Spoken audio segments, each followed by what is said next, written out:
Mesdames, Messieurs, bonjour. J'espère que vous allez bien.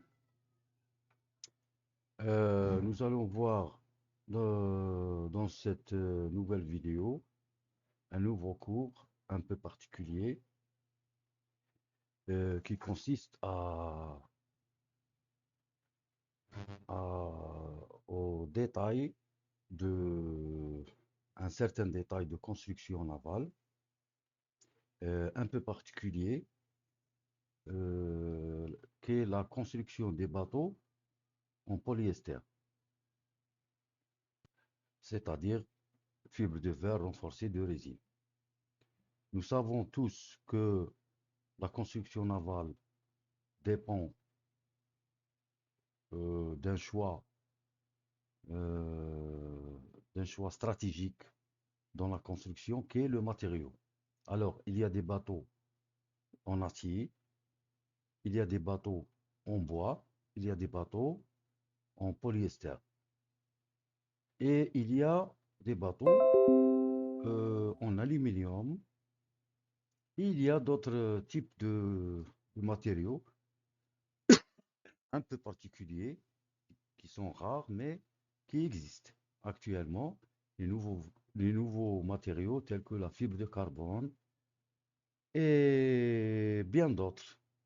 Il y a récemment, il est apparu des petits bateaux en PEHD,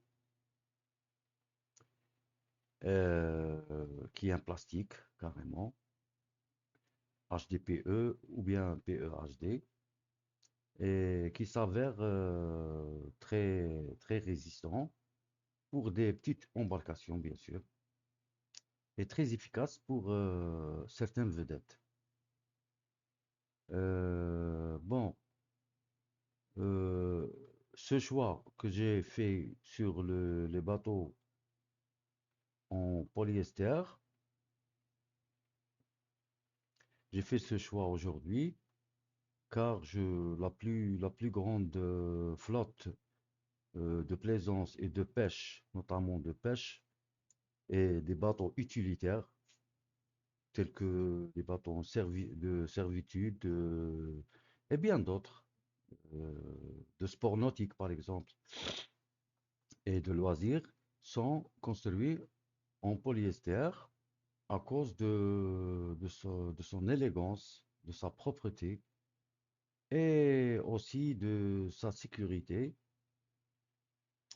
pour les passagers et les utilisateurs. D'accord? Et notamment dans le plan économique, dans le secteur économique de certains pays, qui est la pêche. Alors, il est très recommandé par les experts, vu certains avantages qu'il leur donne par rapport aux bateaux en acier. Comme nous savons, les bateaux en acier sont plus économiques du point de vue prix de revient et ils sont avantageux dans la mesure où le bateau est grand, c'est-à-dire de grande dimension, de grande envergure, d'accord? Et de sa longévité, c'est-à-dire de sa durée de vie. Et il est avantageux aussi pour sa maintenance. Prix de revient de la maintenance, des arrêts techniques, c'est de la réparation. Et même la durée de vie, elle est plus longue et elle est facilement réparable. Le polyester, par contre, il a une durée de vie limitée en fonction du climat, bien sûr, en fonction de sa construction, en fonction de la qualité de construction aussi, de fabrication, la qualité des matériaux et la qualité aussi de sa protection. Alors, on a réussi à construire des bateaux en polyester. La particularité ou bien l'avantage d'un bateau en polyester, c'est qu'il est fabriqué sur moule, d'accord? Et la coque doit être stratifiée sur une seule pièce. Alors, on y voit ici, on commence par le commencement. C'est quoi le commencement? C'est le moule. Il faut un support pour, construire la coque. D'accord? À la différence de l'acier et du bois le seul matériau qui nécessite un moule, c'est le polyester. Parce que la résine, elle est liquide et la fibre de verre, on verra après, vers la fin de cette vidéo, les caractéristiques de la fibre de verre. Donc, on doit stratifier sur un support de moule, on doit stratifier, on doit imprégner la stratification, bien le tissu, par de la résine en plusieurs couches. Alors, euh, le, il est primordial de noter que la stratification doit se faire sur toute la coque, de l'arrière vers l'avant, de gauche vers la droite. C'est-à-dire, il faut assurer la continuité de la fibre. Parce que la fibre, c'est l'armement de la résine. La résine, ce n'est qu'une matrice. Elle a un faible module de Young. La fibre a, c'est, si vous voulez, c'est l'armement, c'est qui a le module de Young le plus élevé. La fibre, alors, il y a deux types de fibres principales qui sont utilisées pour la fabrication de la coque. Il y a le mat de verre, il y a le roving. On verra après les détails de ces fibres. D'accord? Alors, on commence par le moule. Le support du moule. Le moule, il est fabriqué en femelle. Je dois dire que je dois faire une autre vidéo par la suite pour expliquer comment fabriquer le moule. Parce que le moule en lui-même, c'est du polyester. Et vous pouvez me dire comment on colle la résine sur du polyester et ça va se coller. Non, non. Le moule à l'intérieur, il est ciré. Il doit être ciré. Alors la cire, c'est le seul matériau qui nous garantit que deux couches de résine superposées l'une sur l'autre ne vont pas coller. On n'utilise pas la peinture, on n'utilise pas autre matériau autre matière que la cire. Certains utilisateurs, certains fabricants utilisent des talcs pour renforcer l'isolement. Mais la cire ces derniers temps est apparu, les fabricants fabriquent des cires un peu spéciales, industrielles, spéciales pour les moules, parce qu'il y a plusieurs cires, notamment des cires utilisées pour la décoration, pour le vernis de certaines décorations.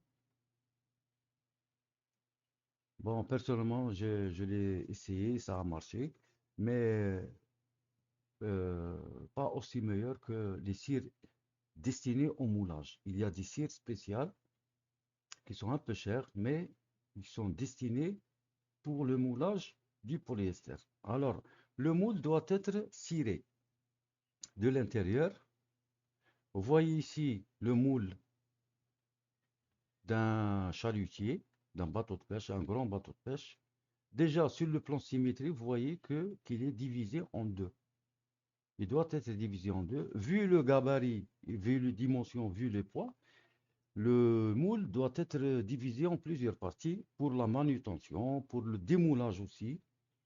Et puis, lorsqu'on veut fabriquer une nouvelle pièce, on fait l'assemblage de ce moule par des boulons sur la jonction de plante symétrie. Et vous voyez ici une autre jonction transversale. Bon, je pense que ce moule est divisé en 4 ou bien 6 parties.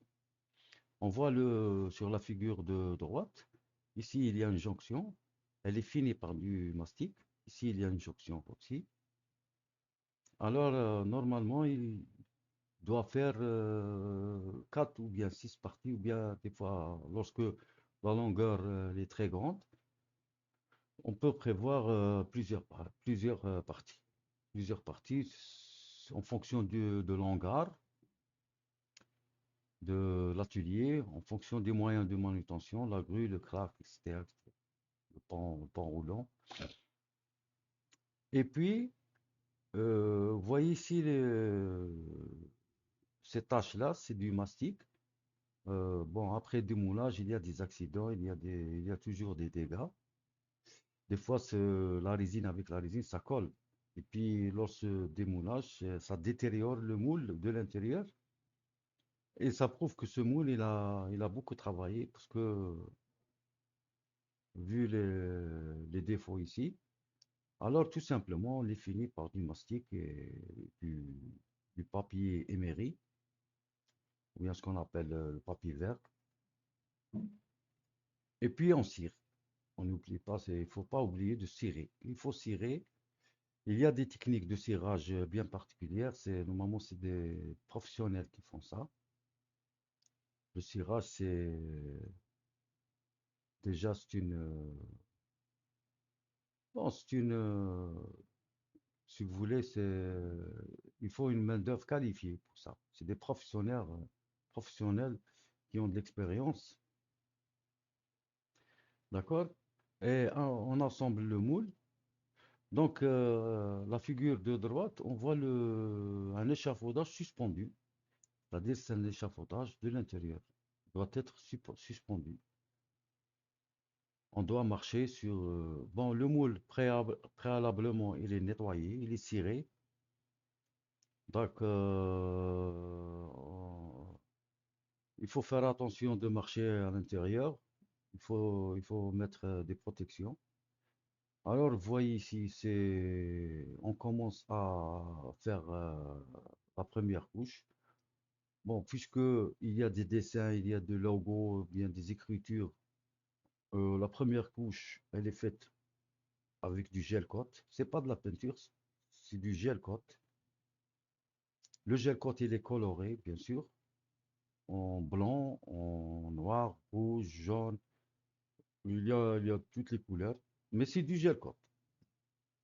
Bien que la majorité croit que c'est une peinture, en fait, c'est une peinture protectrice de la résine. Elle est obligatoire pour les bateaux, surtout de l'extérieur. De l'intérieur, on a le choix. On peut la faire, on peut ne pas la faire. Mais toute la surface extérieure doit être revêtue de gel coat. Car le gel coat, c'est une protection de la résine, c'est une protection contre les ultraviolets. Et quand vous savez que les ultraviolets réagissent directement sur la résine, c'est un agent durcisseur. La preuve qu'il y a des imprimantes 3D qui durcissent la résine, bien l'époxy, avec une lampe ultraviolet. Donc, l'ultraviolet, c'est un durcisseur. Et à force de durcir la résine, viendra le temps que la résine, elle va vieillir. Et de ce fait-là, elle devient vieille. C'est-à-dire, le bateau devient à jeter carrément et il se détériore de lui-même. Il devient très ductile, euh, très fragile, pardon. Et puis, la couche protectrice de l'extérieur, elle doit être en gel coat. D'accord? Euh, de- Ici, vous voyez le dessin. On commence à tracer le dessin de l'extérieur. La première couche, c'est du gel coat. Et on y voit ici le traçage du dessin de l'intérieur. Vous voyez ici les couleurs. Il est en train de peindre ou bien d'appliquer le gel coat au pistolet. Ici l'ouvrier. Donc, on fait ça avec du scotch, du plastique, bien tracé bien sûr. Vous voyez ici le dessin, c'est la première couche, d'accord? Appliqué directement sur le moule, parce que le moule est femelle, donc ça c'est, le dessin va se voir de l'extérieur. Et puis ici, de la continuité. Vous voyez, on utilise du plastique et une équipe d'ouvriers voilà, on applique le gel coat. Bon, le reste du blanc ici, c'est du gel coat. Bon, ici, on voit la première couche de stratification, ou bien les premières couches. On y voit les premières couches de stratification, d'accord? Alors ça, on voit ici un travail d'équipe. On y voit ici la projection de la résine et de la fibre de verre avec un moyen semi-automatique. Vous voyez ici l'ouvrier qui projette avec le pistolet et le tuyau ici d'alimentation de la fibre de verre avec la résine. D'accord? Donc c'est un moyen semi-automatique qui éjecte. On utilise ces moyens surtout pour les bateaux de grande envergure.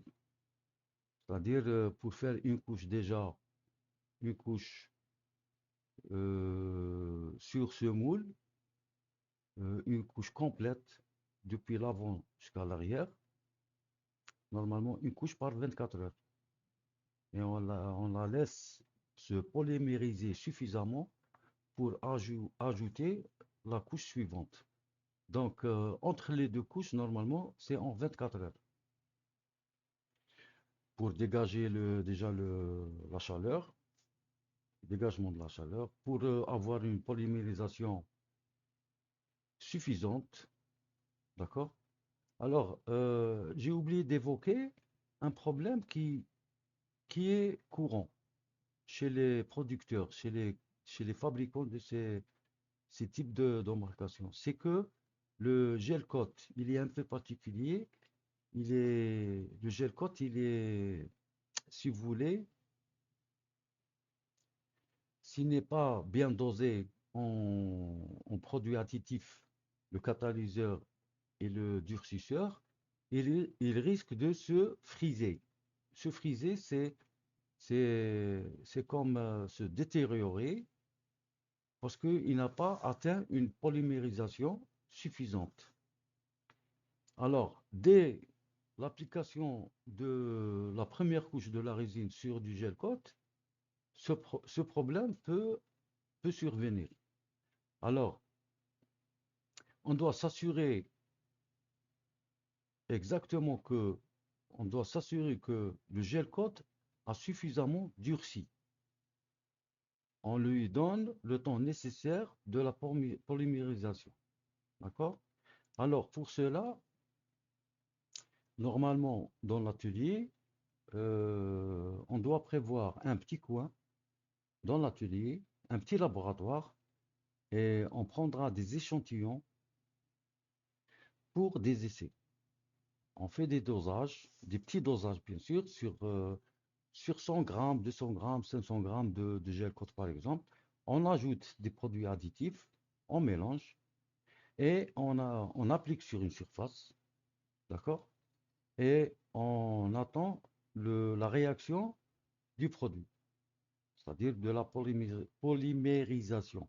Alors, c'est quoi la polymérisation? C'est une réaction interne qui se produit sur des polymères. Cette réaction n'a pas besoin d'oxygène ou de l'air. Il suffit d'ajouter l'accélérateur ou bien ce qu'on appelle le catalyseur ou l'accélérateur ou bien carrément le cobalt, ce qui est le produit qui est de couleur bleue.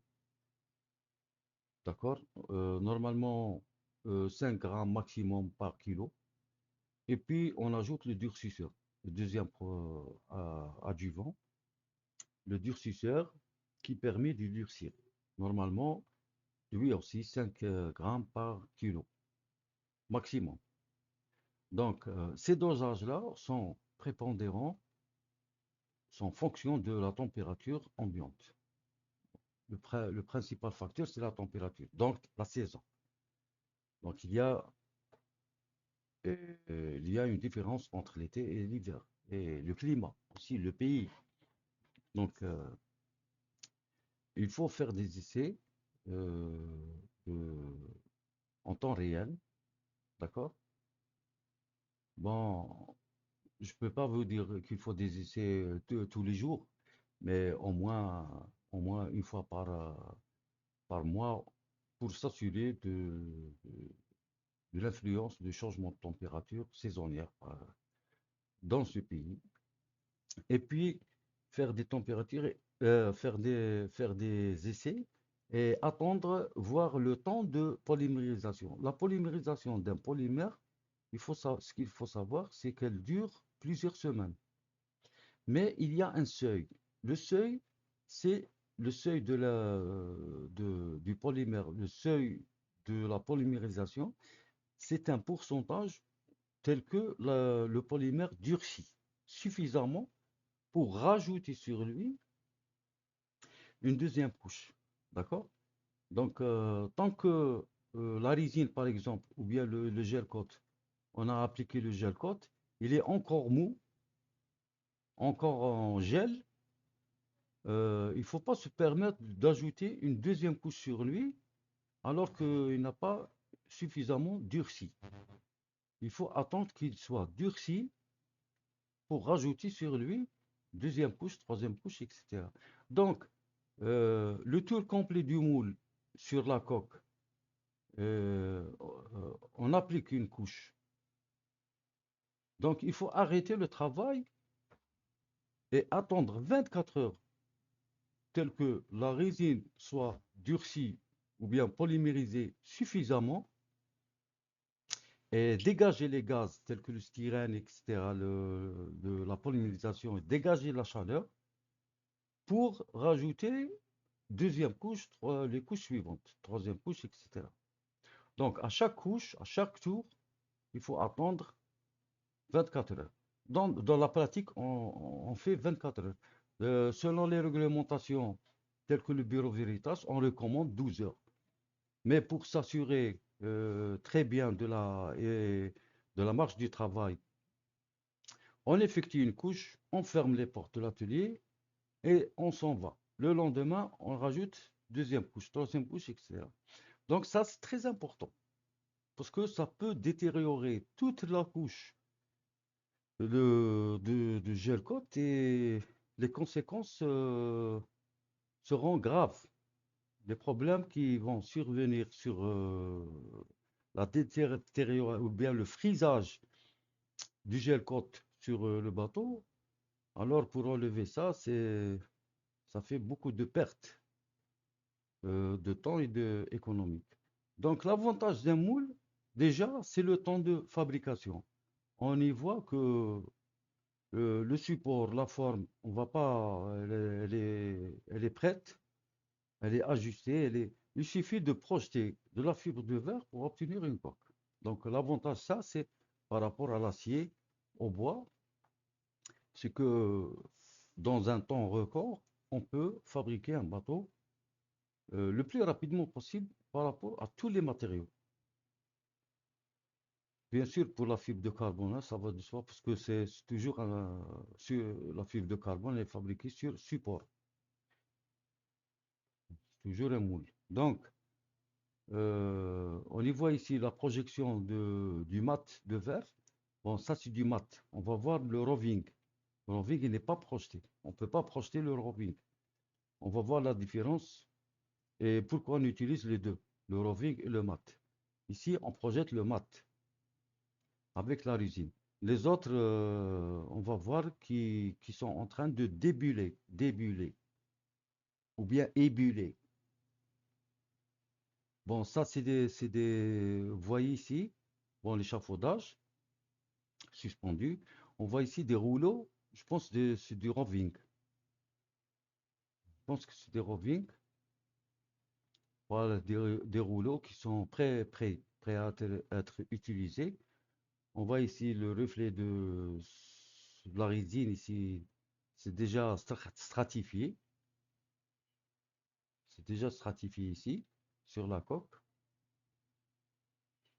Et puis, donc, après ça, si on peut, bon, je pense qu'il y a ici déjà plusieurs couches sur le moule. On y voit ici la projection aussi. Bon, ici, c'est le fond du bateau. Ça, c'est la muraille en jaune ici. D'accord? Les autres sont en train de débuler. Vous voyez, avec la perche ici, c'est un débuleur. Ici, c'est toujours la projection semi-automatique. Ça, c'est le pistolet. Bon, c'est un pistolet un peu spécial vous voyez l'arrivée de la fibre ici. C'est un cordon, carrément. Un cordon de la fibre de verre. Donc, au niveau du pistolet, il y a un genre de ciseau, un cutter qui tourne, puis qui découpe la fibre de verre en petits morceaux. Bon, selon les réglementations internationales, telles que le Bureau Veritas, pas moins de 5 cm la fibre, le mat, pas moins de 5 cm. Et le pistolet, entre-temps, il coupe, il projette avec de la résine, il mélange la résine sur le support. Donc, normalement ici, on va voir après les méthodes de stratification, parce il y a un mélange entre le roving et le mat. Normalement, ça, c'est du roving. Ça, c'est des nappes, des rouleaux de roving. Puisque le mat, il est projeté avec pistolet. Donc, ça, c'est les rouleaux de roving. Donc, on va voir pourquoi on utilise les deux et comment on les applique. Comment on les applique, les deux. Le roving ne peut pas être projeté avec ce pistolet. Il doit être appliqué en rouleau, comme ça, pour la continuité de la fibre. Et puis ici, normalement, le bordé extérieur, il est terminé. On a terminé la stratification du bordé extérieur, puisqu'on y voit le monsieur en train de placer des gabarits de l'ossature intérieure, des membrures. D'accord? On a placé ici déjà des carlingues, si vous voulez, ou bien des lisses, genre de lisses. Ici, il est en train de placer des membrures, bien sûr, avec du polyester, découpé au préalable avec la forme appropriée sur des repères. Bien sûr, il faut tracer des repères, soit sur moule, d'accord? Parce que ça devient, bon, on peut placer des repères quelque part sur le moule pour bien placer soi-disant, c'est les membrures, les lisses. Sinon, on utilise d'autres méthodes appropriées. Donc, on y voit le monsieur qui est en train de placer. Et puis, à partir de ces gabarits, on trace et on fait coller. Et puis, on stratifie sur ces gabarits plusieurs couches de fibres de verre et de résine, manuellement, artisanalement, avec avec la main. Donc, la plupart, bien que les moyens semi-automatiques sont utilisés, vous voyez que la plupart du travail ici, c'est la main, c'est manuel. On y voit ici le débuleur ici, un débuleur. Il est en train de débuler. Bon, ici, je pense avec le bidon ici, il est en train d'imprégner ce morceau de fibre. Donc, ça, avec un rouleau, peau de mouton. ce qu'on appelle peau de mouton, qui imprègne la résine ici. Bon, l'application, je vous donne quelques détails, mais pour les professionnels, normalement, ils savent ça. Donc, après l'imprégnation, vient ce monsieur avec le débuleur et des bulles, c'est-à-dire éliminer les bulles d'air qui sont à l'intérieur de la résine. Des bulles. Et le temps de durcissement, normalement, il est entre un quart d'heure et une demi-heure. Normalement, euh, après chaque mélange ou bien ajout de durcisseur dans la résine, normalement, on aura un quart d'heure, une demi-heure de délai de durcissement, de gélification, si vous voulez. Gélification, la polymérisation. Et puis ici, on y voit, c'est la sortie du moteur de la ligne d'arbre ici, c'est les tombeaux. Normalement, c'est les tombeaux.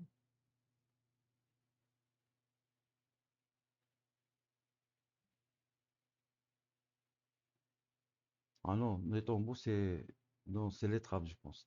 Ici, on y voit les varangues. Les varangues qui sont des structures transversales qui sont appliquées sur le fond. On y voit l'ouverture ici du moteur. Normalement, le moteur il vient ici. Vous voyez cet évidement, c'est pour le gabarit du moteur.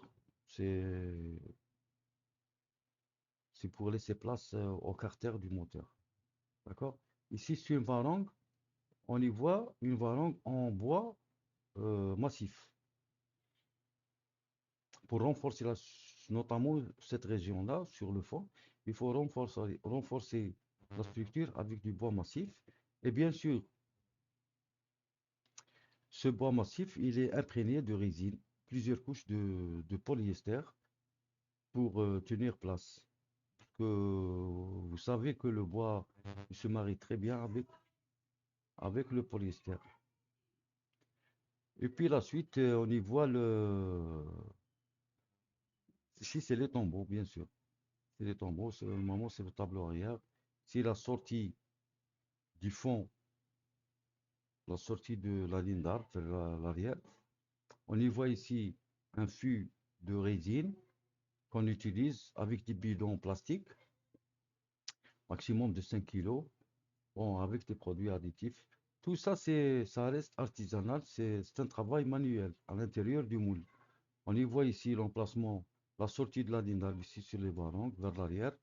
Ici, c'est la place du moteur. Vous voyez les varangues qui sont dessous, qui vont contenir le moteur ici, c'est la place du carter. D'accord? On y voit la structure transversale et longitudinale qui s'entrecroisent sur le bordé extérieur. On y voit la limite du pont ici, la limite du pont. Bon, on peut voir certains détails. Toujours, on y voit le, si vous voulez, la trace sur la cloison de l'îloir latéral.